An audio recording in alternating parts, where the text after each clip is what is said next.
Hi, this is Tim of the 1916 Company. Welcome and thanks for logging on. If you love this watch, email me, Team Mosso at the1916company.com for purchase, pricing, and availability questions concerning this watch. Today, we discuss a piece unique from Moser Cie of Schaffhausen, Switzerland. This is a collaboration between Moser and short-format anime platform Azuki. And so the idea here is Azuki, which means red bean, contributes its signature bean at 12 o'clock, but also a series of dials inspired by the concept of the elements of time. And so for each element, there was a series of Moser watches. Now 24 each of earth, lightning, fire, and water were created in the Pioneer rotating bezel center-second format.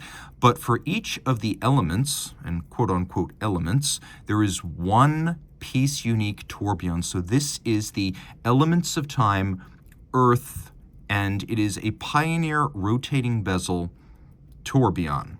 Now the watch is titanium.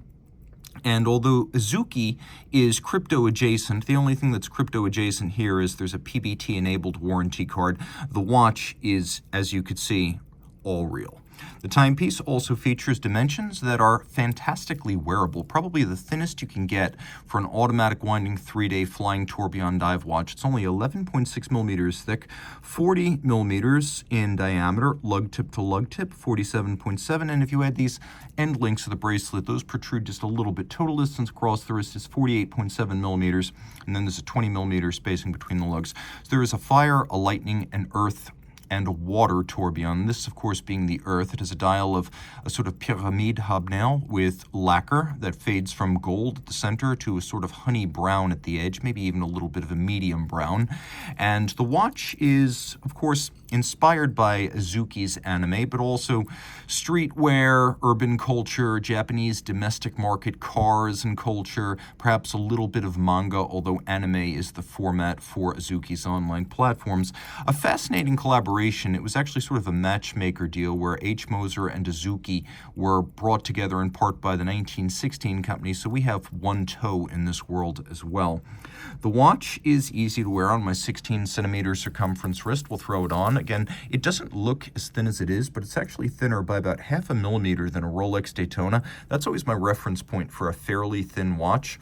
This will fit underneath the sleeve. You can see from lug to lug, it's a fairly short span. Even over the top, which exaggerates the width of the watch, it's not that broad. I think you could wear this just fine on a wrist of 14 centimeters circumference, which makes it almost unisex. The whole thing is a media blast finish on titanium, and you can see that we've got a conforming end link that makes it cleanly to the case. Every link is removable, held in place by friction fit bars. You'll need a block and punch if you want to size this bracelet, but every link is removable. We have a clasp that has a push button rack-based incremental sizing adjustment right there. And so you can see when you push down the coat of arms, you get the ability to adjust in small increments.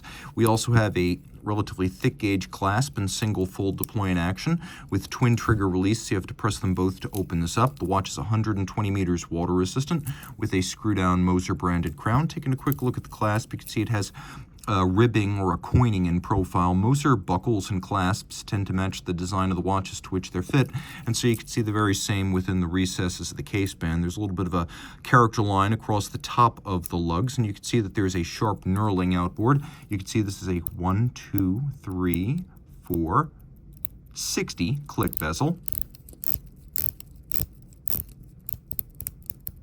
You can hear how chunky and substantial it is. Very mechanical and pleasing.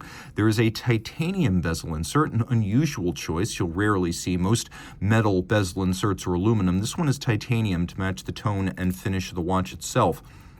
What I like is that it is loomed every 5 minutes. So you have a tremendous ability to read precisely the passage of time of the bezel pearl relative to the minute hand. And I've always advocated for dive bezels over chronographs because I find them easier to read.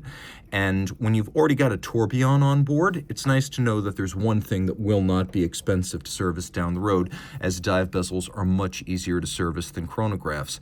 Now, the tourbillon's a fascinating piece. It's a flying tourbillon, so you can see that it has no upper bridge to block your view. It's a 3 Hz beat rate, and as a 1-minute tourbillon, it effectively acts as the seconds hand for the watch. But we have 2 flat hairsprings of equal geometry that are 180 degrees out of phase with each other. So in any orientation, the gravitational error of one hairspring is countered by the other in an equal and opposite manner. So it really takes the effect of gravity out of the equation in the operation of the watch, restoring Abraham Louis Breguet's original ambition that the tourbillon be a chronometrically focused innovation, not merely an aesthetic one. But I will say, concerning aesthetics, the best finished elements of this watch are in the tourbillon carriage assembly itself.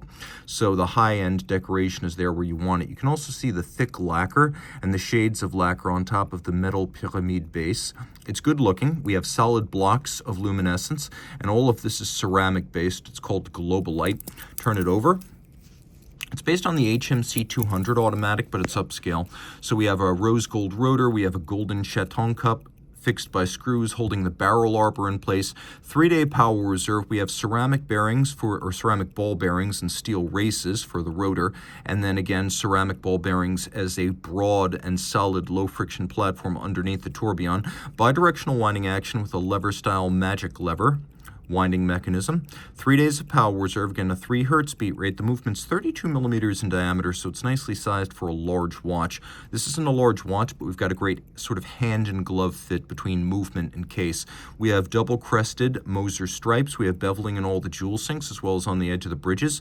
We have satination and beveling on the underpinning of the tourbillon on its platform. You can see polished screw heads. The edges of the bridges feature snailing, and the base plate features media blast with satination on the wheels.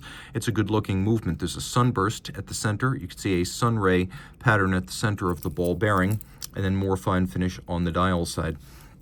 A collaboration between Azuki and Moser, and while there are 24 of each dial color for the standard Pioneer center second rotating bezel, there will only be one tourbillon per dial style, so this is a piece unique. Own the Earth. Reach out to Team Mosso at the 1916company.com for purchase and pricing details.